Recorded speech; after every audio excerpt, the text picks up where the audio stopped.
안녕하십니까. 2022년 12월 26일 월요일입니다. 코패스 동반자 채널에서 오늘은 내년 국방 예산 경항모 빼고 F-35A 20대 구입은 잘한 국방 정책, 이런 주제로 말씀을 드리기로 하겠습니다. 언론에서 보도를 한 국방 예산 내용을 살펴보니까 경항모 예산은 10원도 배정을 안 했습니다. 대신 F-35A 추가 도입분에 대한 계약금 188억 원을 반영을 했습니다. 이런 정책은 일단 이번 정부가 국방 정책을 기본적인 수준으로 끌고 가고 있다는 것을 확인할 수는 있습니다. 지난 정부에서 워낙 이적성 국방 정책을 실행을 했기 때문에 이번 정부가 잘하는 것처럼 보이지만 이번 정부가 잘하는 건 아니고 기본적인 정책을 수행하고 집행하는 것뿐입니다. 경항모 예산은 2021년도 예산인 72억 원도 1원도 쓰질 않은 겁니다. 이것은 안 한다 이렇게 보면 되는데, 이 부분에 대해서 방사청이 언급을 하는 걸 보면은 아직 함재기가 결정되지 않아서 그렇다, 함재기가 결정된다면은 다시 검토할 수도 있다, 이런 입장을 표명을 했었습니다. 그런데 바로 이 방사청이 경항모 건조에 앞장을 섰던 국가기관입니다. 방사청은 국방부 산하기관이죠. 그러니까 문재인이 자신이 대통령임을 전제로 해서 그동안 해군에서 소요 제기를 해가지고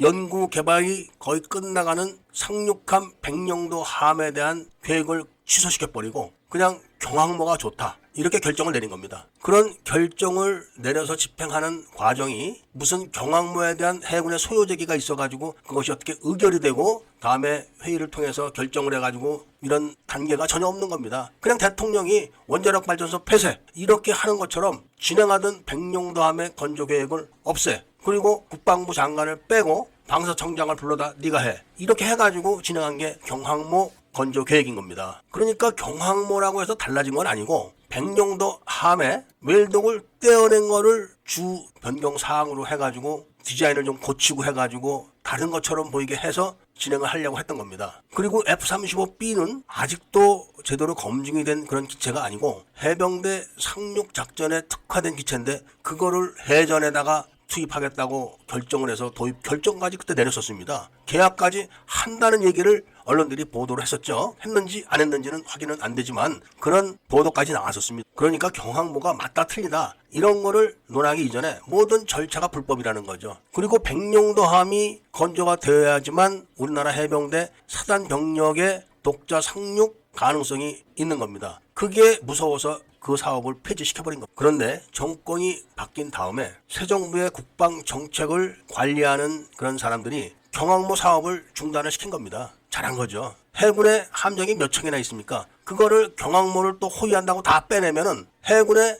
전력이 급격히 약화되는 겁니다. 그런 거를 제대로 바로 잡은 거죠, 이번 정권에서. 그렇지만 아직 백령도함 사업이 재추진된다는 소식은 없습니다. 그리고 F-35A 공군용 스텔스 전투기 도입을 20대를 더하는 것에 예산이 배정이 됐습니다. 그렇게 되면은 공군의 하이급 전투기인 F-35A 전투기가 60대가 되는 거죠. 그런데 기왕에 하는 거니까 F-35A에 대한 전력화가 제대로 됐는지 안 됐는지 이거를 검증을 해달라는 거예요. 문재인 정부에서 F-35A를 도입을 한 다음에 전력화를 제대로 안 했다는 이야기가 많이 나왔었습니다. 특히 F-35A가 스텔스 기능을 발휘하려면은 모든 전파를 끄고 통신 위성으로 지령을 받아야 되는데 우리나라가 쏴올린 아나시스 2호 통신 위성에 조절 단말기를 문재인 정부가 준비하지 않고 쏴올려가지고 이거를 구형 조절 단말기로 약식으로만 컨트롤을 하게끔 되어 있습니다. 그런데 그 약식으로 하는 구형 조절 단말기의 위성이 바로 아나시스 1호인데 이거를 북한이 이미 제밍을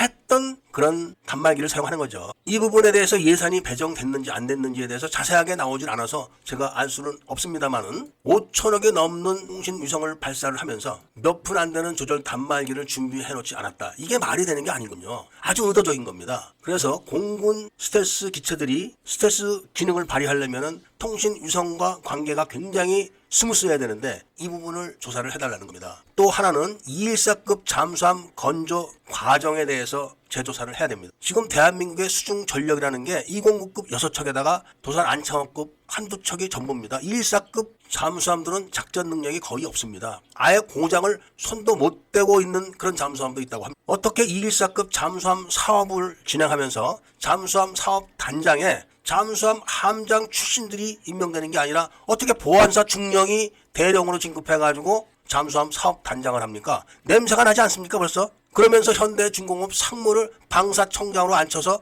뚝딱뚝딱 해가지고 1사급 잠수함을 전부를 다 못쓰게 만들어 놓은 거 아닙니까? 이거를 꼭 재조사를 해달라는 부탁을 드리면서 이번에 경항모 예산을 반영하지 않고 F-35A 예산을 반영한 것은 적극적으로 지지한다는 말씀을 드리면서 오늘 이야기를 마치고자 합니다. 애국 시민분들과 밀매분들께서는 구독을 꼭 해주시고 좋아요와 알림 설정을 부탁드리면서 이야기를 들어주신 데 대해서 감사드립니다.